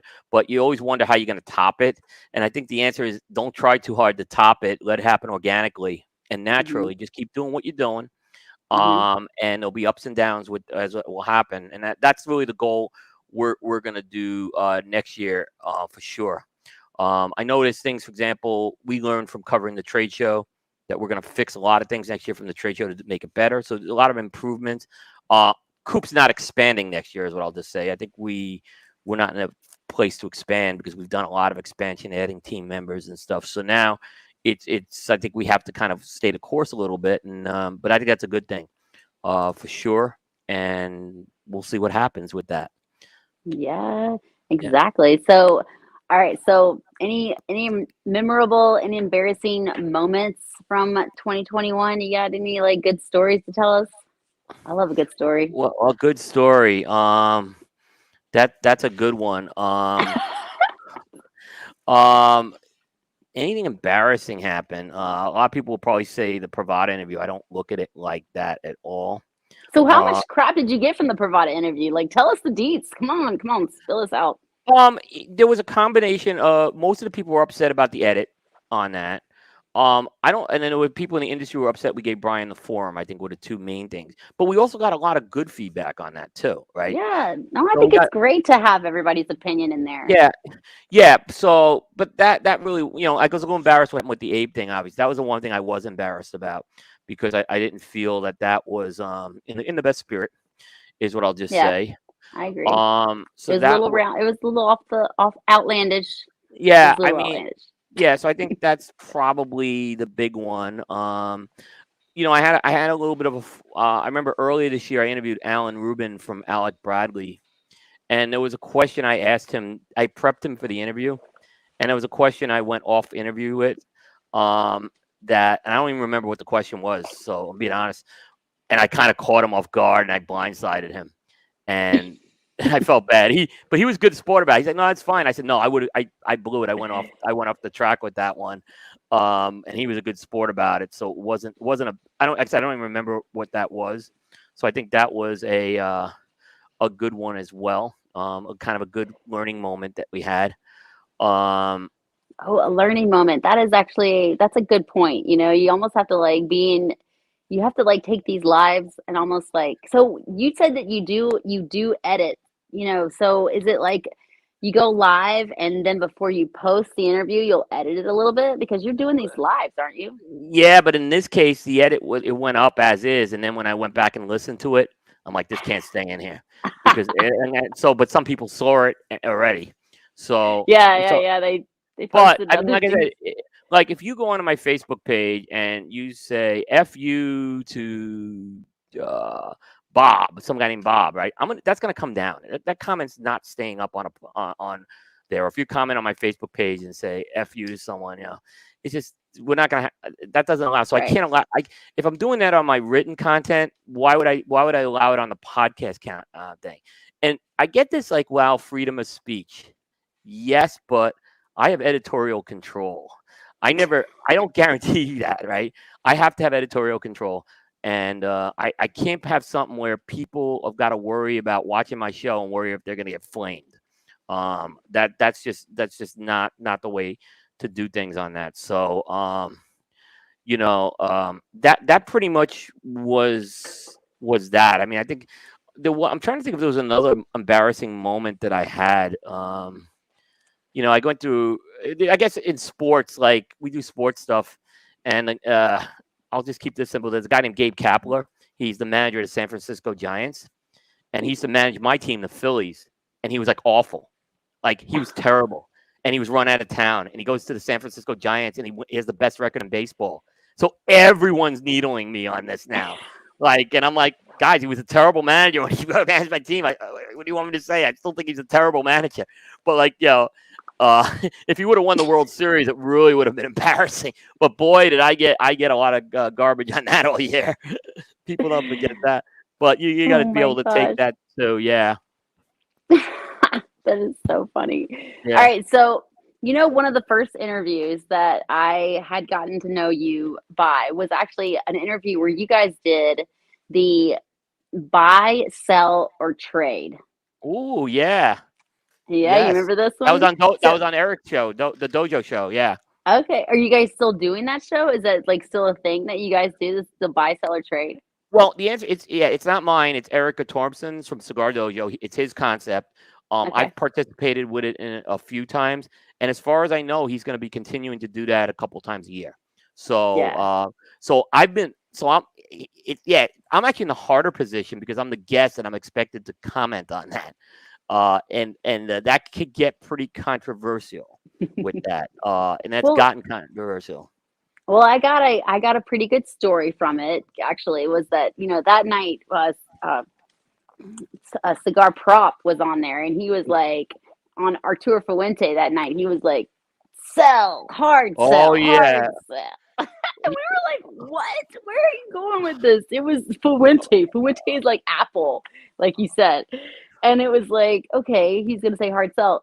But he was, mostly like going towards the influencer. And what was funny is that he was definitely talking about the influencer of, Fuente. But what happened is that a year later, he's like, Mel, we're in this together. I'm like, all Really? right, I can bring. Oh yeah, yeah. Wow. Oh, Wow. yeah, I know, right? Well, he was very disrespectful that night. I'm going to be very transparent on that. Look, Kevin and I are not friends. But he's done his thing. And that's fine. But no, he was very disrespectful. And I know Eric and I had a conversation about this afterwards. Because again, that's something where I don't think that was right what was said. Hopefully he's cleared that up, and I'm glad to see that you guys have done it. But it was disrespectful that night to a few folks. So the idea is that show shouldn't be like where it's the things was said that should be said on that. Exactly. But I think that's what I've taken from the industry is that a lot of people can take some, this is what I think about cigars. It's about almost like as it comes to any community, the fact that we are able to even talk or hear from a manufacturer, the people that are producing the product that we're actually consuming is super rare. Okay. Right. There's so many Ford guys out there, and how do them even know the manufacturer? Like, you guys don't know Ford. You don't know the manufacturer. You don't know who's producing this stuff. You hate the car or you like the car. There's just so many things that can go along with it. And at the same time, they're just like, when it comes to cigars, they're like, oh, this guy's going to go with, it's like, what? Like Nike. Yeah. And again, this is, Cigar Prop, he's done a very good job at building what he's built. So I don't want to take anything away from that. We're very different. We just have completely different audiences and completely different approaches but there's things sometimes that hopefully he regretted what he said, and it doesn't happen again. I mean, that's what I'll just say on that. I agree. All right. Yeah. So what would be like your most favorite platform that you use? I know I see you a lot on Facebook, but what's your take on platforms and social media? Like where do you see yourself really reaching the most people, or how do you see yourself doing that? So the funny thing is the website is still the mothership. And we're very Google Analytics focused on that. So we want to make sure it's when someone Googles us, they find our content, they find our photos, right? That's still the one that is generating the largest amount of numbers, right? For me, right? By far. So that is the first one. I still think Facebook, for all its problems, is the best platform. It's the one that it's the easiest for people to reach. I've struggled with Instagram a lot. I don't get it. Okay, I don't. The concept of a story, I just don't get, of having something and then going away. To me, why would I put something out that it's not? Because again, going back to how I do things with Google, that stuff I want out there forever, right? I want Yeah. people coming back to my reviews 6 or 7 years from now. So, but there's no doubt that there's an audience for Instagram. So I'm trying to get better at that. So I would say that, but I would still say it's probably Facebook is the primary one that we focus on the most on still right now. It's I still love good. Facebook. Yeah, I guess for all its we play by the rules with Facebook too. So we're very careful. Like, there was some, for example, someone sent me a press release this year with a gun in it, right? It was a cigar and a gun, and I edited out the gun because I said I don't want this post taken down. It's not because I have an opinion on the gun. It's like, well, I don't know how this is going to play on this platform, and they have rules on this right now. So I don't know how cool. That is a hard thing. Bad enough I have a cigar in it, right? Now I have a cigar and a gun. Yes. So it wasn't meant to be. It's not. I'm anti-gun or anything. It's just I'm trying to play by that rule. We're careful not to sell product. We don't give away tobacco on that platform. So there's a lot of things we on our content's all age restricted on Facebook and on YouTube. So we play by the rules with that right now, and we haven't that doesn't mean we won't have a problem at some point, but we're going to play by the rules on that, and respect it. So, I'm sure you're in a lot of Facebook groups with cigar lovers and other things. So do you find, okay, I think the Instagram followers have definitely found a huge amount of new, whether it's women or guys loving cigars, there's a ton of like influencers out there. It's almost like they're all over Instagram. Do you find that in Facebook, or do you find mostly me where she's just posting everything all over the internet? No, I believe that there's a strong following on Facebook. I mean, the one I look at that's an incredible following is what the Smoke Inn folks have built in their Yeah, community. yeah, yeah. Like, Totally. I mean, when I first got the invite, I'm like, not these guys doing a Facebook group too. It's like, but they've kind of made it a community, and Abe's made that community a part of his business right now. It's an important part of it. So I do see that on Facebook as well, and it's kind of funny because here's a good example, Melanie. Okay. So we'll do a show that has a big guest, right? And I'll give you a great example. We had the CEO of Oliva Cigar, Corey Bappert. I mean, we have the top Yeah, guy yeah, from yeah. I Oliva, love right? Corey. So Corey's great, right? He did Hmm. he did nice numbers on that show that night, right? But guess what? Kevin from Rockefeller Cigars did better numbers Oh my because God, I and love Kevin's a great guy. Kevin's got, on Facebook. Kevin did better numbers because they have a community. They have their own group, right? And their group was all tuned in. Now on the back end, that all changed because when Corey's show went on downloads, it exploded, right? But but there is people. So, but Corey really maybe wasn't a good guest for that type of audience that night. But right. it Well, when you go live, there's all kinds of things that could like yeah, hinder yeah. the I mean, but it's situation. just but Oliva's a great company, but their company they have a different model. They haven't really they do social media. I'm not saying they don't, but they don't have like these heavy communities right now, at least that I've seen. Maybe there is one I don't know about, but at some point maybe that will change. So I do see it affect things for sure, and influence our audience in ways you wouldn't expect it to. Yeah, no, absolutely. I 100% like definitely. I mean, that's the crazy thing is that, some of these people are talking about things that we don't think that are important, but I think, okay, so here for me, for example, I tend to talk about things that are not cigar related. I just want to get these people in a room smoking cigars. They're all enjoying each other, and then half the time we're talking about, I don't know, Starbucks. I love to be about Starbucks. I'm like, Starbucks puts I mean, literally, tell me where this makes sense. Okay, so I ordered the egg bites, all right, and they put my my plastic covered fork inside of my egg bites. Uh-huh. I'm like, it's Yeah. covered with plastic so that Yeah. you can step on it and it's not going to like get dirty. But yet you're gonna put that plastic covered fork inside of my egg bites. Yeah. What? Yeah. It's little things. It's amazing. It's a little thing. Yeah. I mean, the other night we were having a discussion on the show Sex in the City on our show, believe it or not. Oh my god, that's Because great. there I was a can't tie. Because there was a tie to cigars. But the fact that we're talking about Sex in the City on our podcast was still like mind boggling to me, right? So that we're just doing that, right? Like you wouldn't oh my expect that. god. Yeah. Right? And so that's another thing is that I love the people that have come onto our shows and actually changed them for the better Yeah. almost. They've kind of like opened up ways. Okay, I gotta admit, Matt Booth, Matt Booth was definitely killing it this year with his interviews. And he did it not with just the professor show. He did it with everyone. It was like, okay, And Matt I Booth is contend you guys had it that guy. easy with Matt Booth. Go look in some of the archives that I've had with Matt Booth. He has been, yeah. And I warned Jose about this. I don't. I did too. I was like, you guys, you know where this is going. And so what I did was actually I had an IG live. Okay, so I started producing these IG lives Uh-huh. with. It started with Steve Saka and Carlito Fuente. That went amazingly well. But Carlito loves to play with all these guys too. It's He does. Oh, fantastic he how does. Yeah. oh my god, he's so great to have on shows and have him like needle these guys, and give them like, because all these guys look up to him.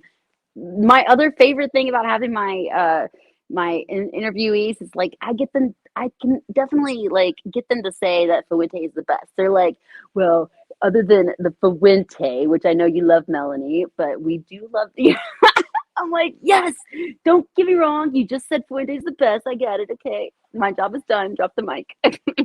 Yeah. But it is hilarious to hear them talk about, just to have them like bicker back and forth, like having Carlito and Steve Saka on there at the same time. So then I also had another interview with Rocky Patel, Steve Saka, and Matt Booth, all in one IG Oh live. my goodness. Did you get a word in? I didn't have to. It was Yeah, not about my exactly. Yeah. word. Oh my god. That's the best part, right? It was just like, let me just let these guys ramble on. And I mean, they didn't ramble on, they rumbled. Like it was great. I think that Matt Booth caught a bug though, because he got really quiet. He was very, very he was almost like, are you okay? Are you okay? But he was so respectful because he had two legends, like Rocky Patel and And Fuente, Matt's very Carlito Fuente. and Matt is really respectful on things, though I know there's a side of Matt I do know. I've known him for 11 years, Oh yeah. and I know that other side of him as well, and he does really respect this industry. Oh my Um, gosh. for That was sure. that was definitely one of the things that I loved about him is Yeah. that when I originally I had him on in the beginning of this year. So at the beginning of this year, I actually had decided to do a live show on IG every day at 11 a.m. Yep. and or it was like at 10 a.m. It was great for me because I was like, okay, this is what I'm gonna do. Like I'm gonna get up early and I'm gonna get to this show, and I was like doing it, and then Steve Saka was probably one of the first guests I had on there. Like I didn't really have guests on there, like on there.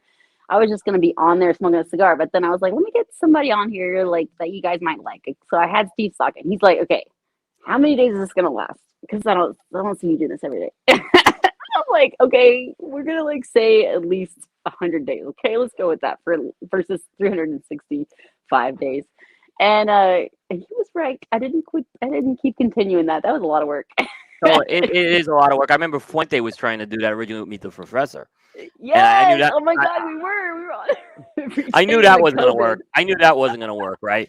But at the time, I think it was. I think it was the right thing at the time because everything was shut down. But I knew that eventually that and then they found that niche on Sundays. It's look, there's a goal eventually with at some point Coop will have programming on 7 days a week. When I start doing this full time, I'm not doing this full time yet, but Okay. it won't be me. It won't be me 7 days a week. It will be other programming that obviously the goals to have that. Um, but it's a lot. We're not there. We're not there by any means yet. I don't think you should be. And this is No, another okay, so this is something that Charlie said on our last episode of the Professor Show. He was like, "You guys do this every single week." He's like, "There's a reason why Half Wheel doesn't, because this is a lot of work. You guys do a lot of work." yeah. I mean, we publish every day on Cigar Coop. We published every day since July 3rd, 2012, and that's a lot of Wow. work. But it's a little easier to control that. Producing a podcast every week, or a show every week, or even an Instagram Live every day, Yeah. it's hard. Look, Dave Garofalo with Cigar Authority, that's the most impressive of anybody. He has not missed a Saturday show in 11 years, and in fact, he recorded his Christmas show for tomorrow.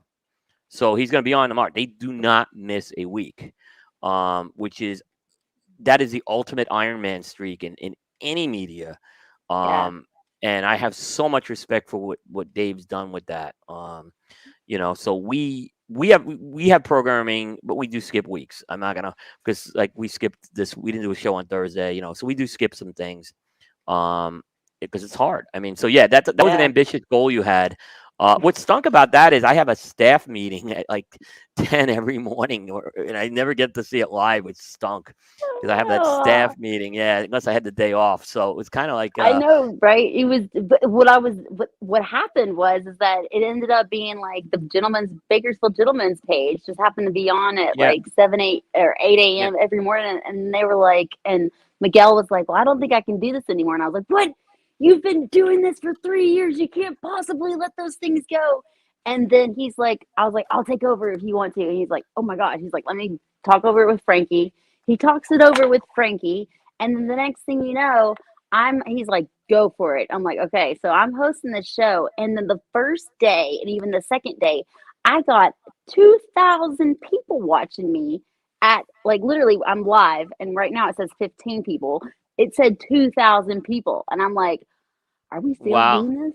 Are we still yeah, doing this? It's still yeah, doing this. We're still yeah. doing this? Well, you know Okay. that, yeah, yeah, but Facebook changed the algorithms in the recent months, right? Oh, yeah, So, yeah, so, totally. Well, so, yeah. yeah, because now they used to count you if you viewed it in the feed. They don't do that anymore, from what I understand. You have to actually click it, I think.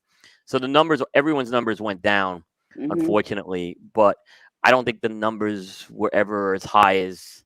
Not to say you didn't have a great audience, you did, but there were the ways those were being counted were a little different Oh, too. totally. It was Yeah, yeah, not, no, no, no. My audience was definitely not based on like educational, or they may not even yeah, been, half of them had not even been cigar smokers. I yeah. mean, like I was a girl with blonde hair and they're like, "Ooh, let's see what this is," you know? Right.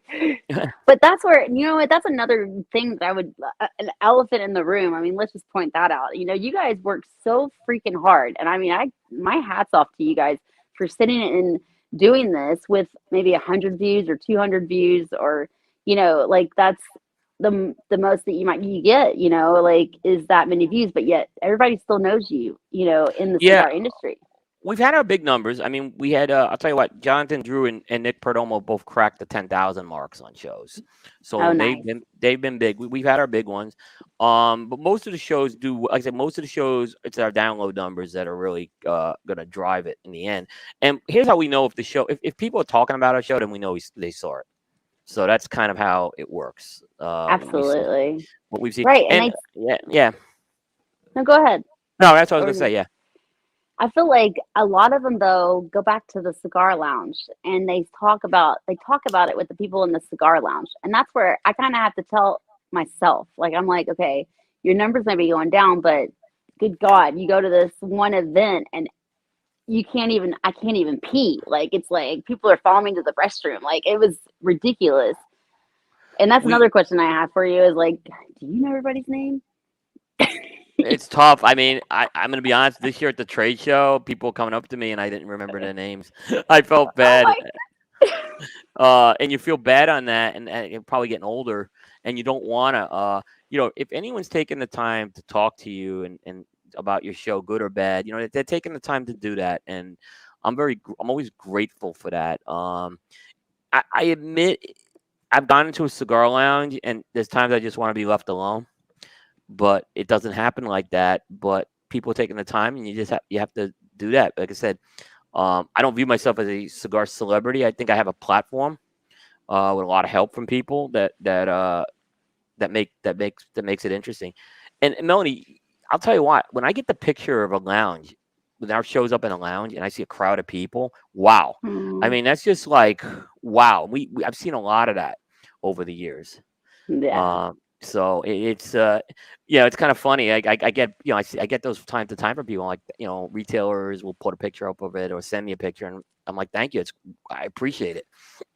Right? It is very cool to have Yeah. like even a cigar club, Yeah. like boast about you, or even like when they invite me into their herfs. That's why I love these virtual herfs that are like, hey, we have a cigar club that's this, and that, and we just love for you to come and be a guest. I mean, oftentimes they're asking for Carlito to be a guest, and I'm like, okay, like let me get Carlito in here, but then they'll ask me questions too, and then Carlito's like talking about me, and I'm like, Carlito, they don't want to know about me, they want to know about you. Like, stop talking about me. But I feel like that's his like way out. He's like, I don't, because he's a humble cigar maker, so he's like, I don't He, want to talk about myself. he, Like, let's he, talk about Melanie. I'm like, no.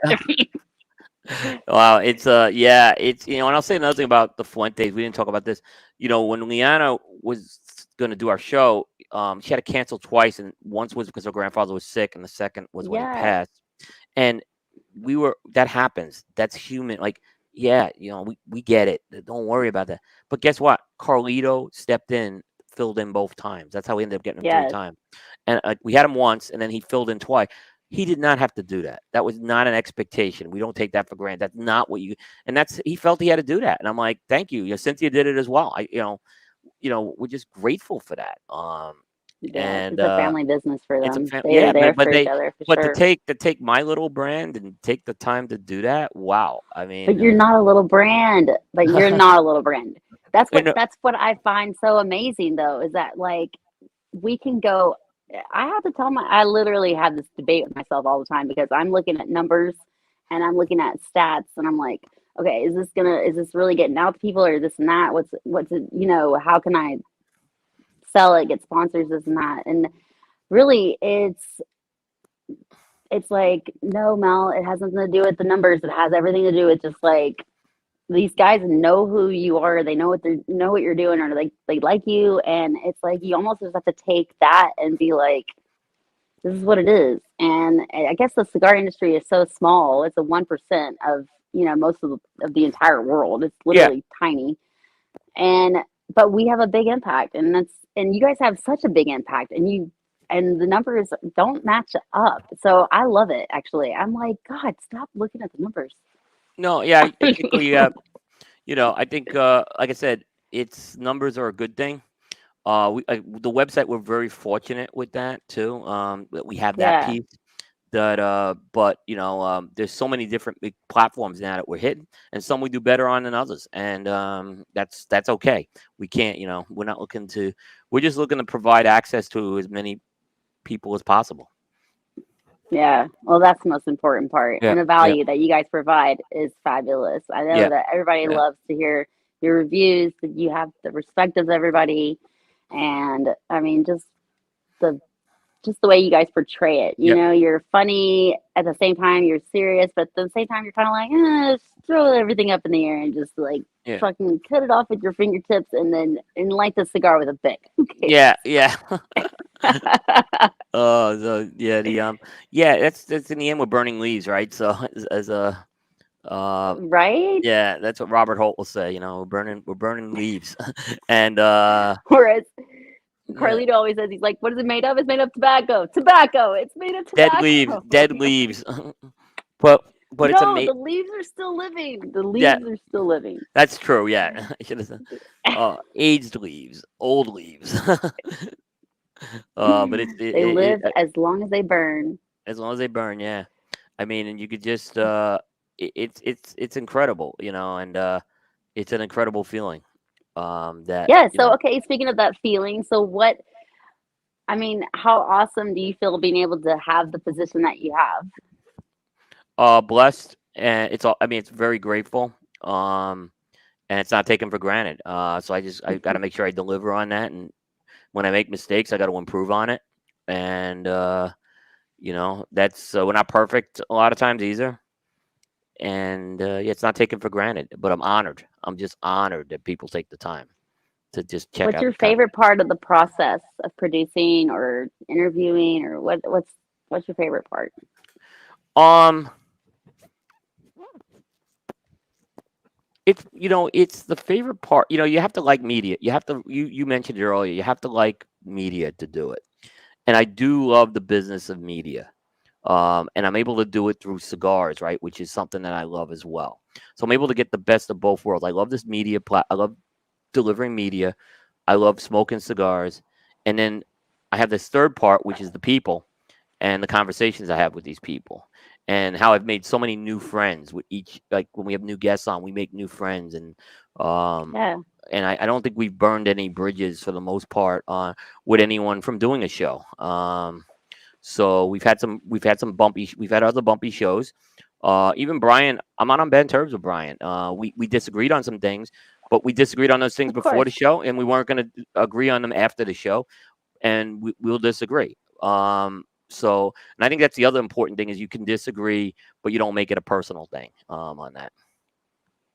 Right. Absolutely. Do you think Yeah. that, I mean, speaking about Brian particularly, do you think that he is producing a different kind of group of people that could be led to destroy, the tradition of cigars? Or, I mean, is this a destructive behavior that,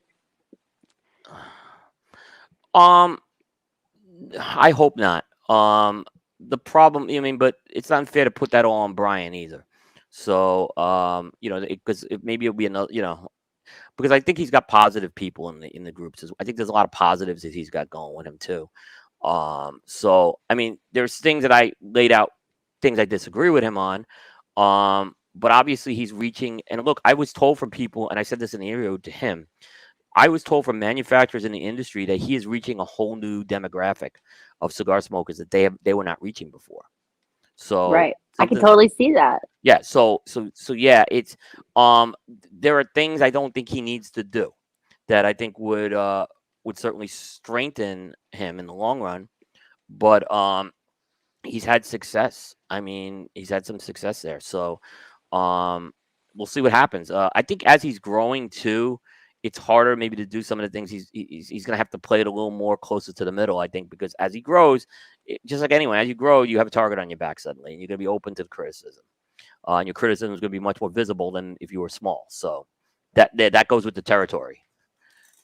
So, what is one of your favorite shows to watch as a cigar? You're a cigar media guy, but oftentimes I feel like I'm overwhelmed by all the shows that I need to watch. They're like, Melanie, will you watch the show? Watch this show, watch this show. Like, do you have a lot of shows that you feel like you have to watch, or like, what's one of the ones that really keep your attention? What's one of the ones that you actually like really look forward to seeing?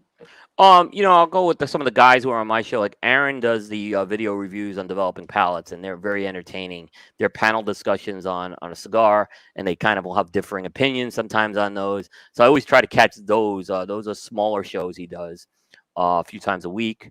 Bear, on the other hand, he's got the long show, right? So I always look forward to Bear because Bear brings this human approach to the cigar industry that probably I haven't. You don't. He gets the human side out really well. So I would go and say that he has it as well. There's Smoke Night Live with Dojo. I like that. How about that cigar? The Smoke and Tobacco Show. Oh yeah, how about that cigar? It's pretty Yeah, good. I loved yeah, them. yeah, They were really nice. they're good too. Cigar Authority's really good. I learned a lot from those guys. The Cigar Hustler guys are funny. If you haven't seen the Cigar Hustlers podcast, check those guys out. They're, Oh, they're they're they're the guys who from Cigar Hustler. They are just they'll tell it like it is. So, and it's funny when they're a guest on a show, they'll always recap their experience as a guest on a show on their show. So it's kind of fun, and we've had them on our show before, so it's fun to see that as well. But there are God, that there's would be fun to yeah, see. the Bakersfield Gentlemen guys. I love their content. I think they do a great job. What? Tuesday night Cigar Club, which is the movies and cigars. They're another good one I like. So Let's see there's if a I can find lot, it and because I'm like, so funny thing is, like, I'll get people say, "Hey, did you see this show?" I'm usually about 2 to 3 weeks behind, unfortunately, on most shows because, I don't, a lot of these guys are my friends, and I want to make sure I give them a listen when I can actually listen, and I'm not multitasking. So, right. That's good. Of course, I know. the Fuente show, your Friday night things are fun. So there's a lot of those I look Come forward to. on, Yeah, B. Hello. My I like the Friday. I goodness. love the Friday show. Yeah, I the know. Friday show. I'm pretty entertaining. Let's just say that. Okay. Look, so yeah, there's a lot. Yeah, there's a lot of. This Um, is the Friday night show. This is the Fuente Friday show. You're I on it know, now. but I'm not Cynthia. Yeah, like so No, that woman Cynthia's. ruled it. That's for sure. She did rule it. Well, hopefully we'll get her back on here one day. But she had a lot of other things going on. But yeah, Sure. no, I mean, definitely. I got family and stuff. I mean, it's not easy to do it. And it's kind of funny because It's not. tonight, like, it was a down night. Like my boys they got their Christmas. They're adults, but they got like new TVs got in the house, so they're putting together TVs. My wife's like exhausted, so it was like this was like I said. Yeah, when you said tonight, it worked out really well actually. So Perfect. All right, so let's talk a little bit about Christmas. All right, I know I asked you before what was your your responsibility for Christmas, and you were like just making sure that everybody's happy and staying out of the way, right? yeah, pretty much just making sure. There was like this financial things. It's kind of funny because one of my sons wanted to get my another son a gift. It was a little more expensive, and he's like, "Can you float me some money?" And my sons are really good about paying it back, so there's never an issue Aw. about it. They pay it back. It's not like they're getting a gift, so it's good to kind of see that as well. We didn't have everyone at the house. I have 4 kids. They're all over 21, so it's tougher to get everyone together. We were all together for Thanksgiving. We'll be together. Most of us will be together tomorrow, except my daughter and husband. But we'll see them next week. So it's hard to get your whole family together when your kids are older. Is what I'll say. So Yeah. that's a key thing. And one of my sons that they got jobs now, and unfortunately these jobs are one's in retail. One just became a traffic reporter for iHeartRadio, so he's been busy. So it's been challenging. Wow. Yeah, That's awesome though. yeah, So did you yeah. give them did you teach so my daughter is actually very talented in art. She wants to do anime art and she can so draw. I mean the girl is but we taught her that from the very beginning. My mom was an artist. My mom is a graphic artist now for an anatomy. Actually, she draws anatomy for training books for doctors to be able Right, to like perform surgeries on spines. Actually, so it's right. quite interesting. And we were just teaching her, just the basics. And then my daughter took off with the basics and just started drawing every day of her life. Like, did you give your children some of these like pro, skills in all the fun podcasting and all that? No, I'm gonna say they all did that on their own. And I mean that sincerely. My son Peter, who's a traffic reporter for iHeartRadio, he also he's the host of the morning show up at App State University. It's kind of funny. He kind of did that on his own. He wants nothing to do with the cigar podcast, or particularly my podcast, because I think he knows we kill each other. Because I've been trying to get him in to do the producing and stuff, and but no, he really did that on his own. He honed that skill on his own. Maybe he saw me doing it and kind of did it, but I didn't want to force it on him by any means. Of course not. So my youngest son's doing game design. That may be the one because I was much more of a gamer 10 years ago. Now I just don't have the time for it anymore. That's probably the one maybe that he just took and ran with it. You don't have time for games anymore? What? I don't have the skill for these games anymore. So he's designing these simulation games and stuff, which I couldn't even try to do. So Awesome. yeah, so Aren't you so proud of them though? I'm so glad that these kids yeah, have taken off from where we yeah, we thought. yeah, When I was a kid, it's like you had to like have some professional come in and say, "Hey, you're good at this, and this is yeah, what we're gonna like employ yeah. you for," and then you're a real person, okay? Yeah, I mean, my daughter, she's gonna be starting a new career next year. So she was in the food management, restaurant management for a while. So she's completely getting out of that right now because it's just too much. But she kind of did all that on her own, Nice. Yeah. So again, I think they've all done really well. I'm proud of them. So yeah. Aw. So what did you really want for Christmas? I want a drone. I don't think I'm gonna get it because we don't do big like my wife and I we don't exchange big gifts, but I do want a drone. So Aw, I'll they're probably not that buy one. expensive. Yeah, Get for the the one I want. get the DJI. Get the That's the grill. one. That's the one I'm looking at. So yeah, I know I'm not gonna because I told we don't do big gifts, my wife and I. So we do. We actually the past few years have been doing the charity thing more, and then just little Oh, stocking thank you stuffer for stuff. that. Yeah, no, it's I think so if we just want something, we'll get it within reason, of course. It's not Yeah. like we have unlimited funds, but yeah, that's kind of what we just. My wife's hard to pick out anything for anyway, so she knows it. So. Go on a She's proud shopping of that. spree or something afterwards, yeah, and just get what you want, Dude, yeah. I think that that's the greatest gift a woman could do is a man that actually takes her shopping. I would rather have that My wife because doesn't like to do it. She'll do it online though. Yeah, that's a, like yeah, I agree. But I'm like, it's funny. So funny thing. When we moved to Charlotte in 2008, there's a mall in Charlotte. It's called the South Park Mall. Right now, the catch is in the basement of the mall is one of the biggest cigar retailers in the country. It's Craig Cass, who has his tinderbox store there, oh and yeah, okay. so I used to like, hey, you want to go shopping at the mall? And I take my daughter or my wife, and I'll drive you, right? And then they figured it out right away. Oh, you're going to Tinderbox. Like there's a Tinderbox, and so they caught on to that like real fast. Uh, so eventually they're like, we don't need you to take us anymore. It was like an excuse to go down there. Just smoke. Darn. Yeah. You Well, gotta it was be a great little because more my discreet. daughter didn't drive. Like, yeah, you need to go to the mall, no problem. Stay as long as you want. Like, I'm at the tinderbox. Once the tinderbox closes, come back. I'll drive you home.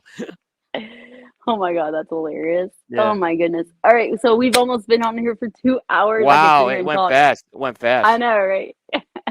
But all right, so it's a freaking Merry Christmas. Oh my Merry God, Christmas. it is Yep. almost Christmas time and Santa is coming. Santa! Like I've been watching too many reels, okay? All of my jokes now are based on reels. If you're not watching reels, then you're not gonna get my jokes. I'm like, this is so bad. This is so bad. Instagram has actually employed like features where you can turn it off. They're like, please turn your Yep. phone off. Please get off of the app. Yeah. Like, when did they get to that point? Like, of like, okay, here we are producing videos that everybody wants to produce, and then we're gonna tell you to get off the app. What? Yeah. You guys are Exactly. so confusing. Yeah. I have been following the Santa Tracker on NORAD, and he's in Quebec right now. So I Ooh, haven't. Yeah, I still follow the Santa Tracker every year as a 50-plus-year-old person here. Um, yeah, Quebec, yeah. right? I do the coolest thing. But he's in Quebec right now. All right, what's your stocking stuffers? What do you get your kids for stocking stuffers? A lot of gift cards. With that. Wow, that's nice. My wife's pretty good with that. She'll Toothbrushes? No toothbrushes? no, not toothbrushes. No, nothing like that. But little things like stuff for the car. Maybe a charging cable for the car or Oh God, yes. We little need all things the like charging cables. yeah, you need those charging cables. So they're always good to have.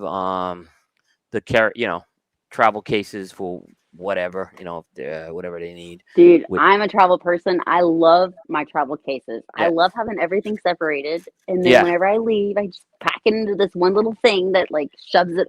It's like I have these big frilly dresses that are really hard to they're just hard to fold, and they're so silky that they'll just you pull one little thing, the whole dress comes like the whole thing comes apart from being unfolded. And so now I stuff it into this little like container and it says like yeah, let's go. I'm like, okay, let's go, like stuff all day.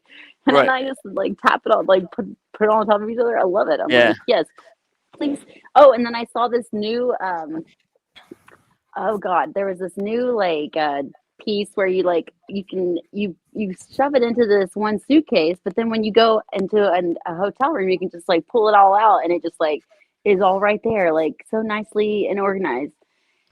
yeah. What was really cool is now my kids are older. Some of them are traveling, so like little things like a passport holder, uh, a neck, a money belt or neck wallet or something like that.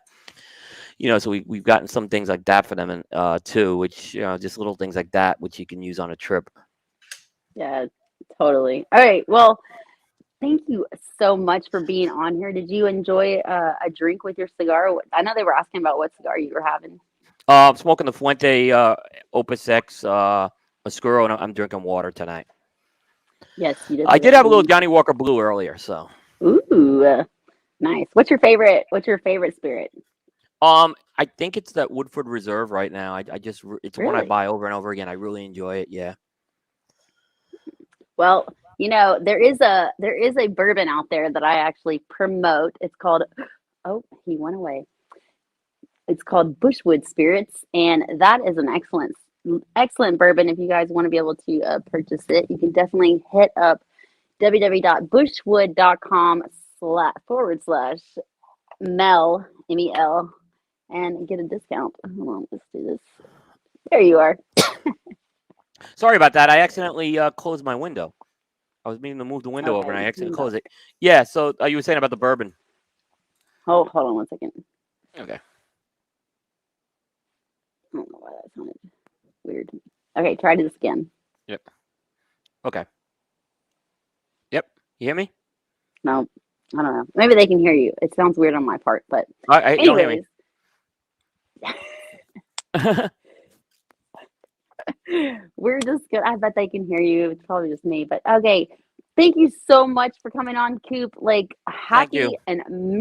happy holidays, Merry Christmas, Happy Hanukkah, like, happy holidays, Yep. Merry, Whatever you everybody. celebrate. Whatever you celebrate. Merry Christmas, etc., etc. All right, so definitely. All right, so goodbye, guys. Have a great night, and we hope that you all will tune in for the Professor Show this Sunday. It's going to be all about family and love, and we're definitely going to have. We're not going to have a special guest because the special guest is the people that we love. So we're going to have. I know there's going to be Cynthia Fuente. There's going to be Jeremiah, probably Joshua, Marifel as well, and a lot of other great people on there. So definitely tune in 2 p.m. Eastern Standard Time or Eastern Daylight Savings Time, actually. And be sure to catch us on Sunday and then be able to. There's the ticker tape below. You can go to our YouTube channel. You can click that bell and be able to be notified anytime that we go live. And it's a fabulous, fabulous show. Yep. Thank you. Yeah. Thank Thank you. you, Coop. Thank you so much Thank for you. Thank you coming as on well. here. This was fun. We'll do it again We next had a year great time. if it works. All right, bye guys. Have a great night, and we will see you soon. Merry Take care. Christmas. Merry Christmas. Santa's coming. Bye, Coop. Bye, guys. Bye bye. Thanks, everybody.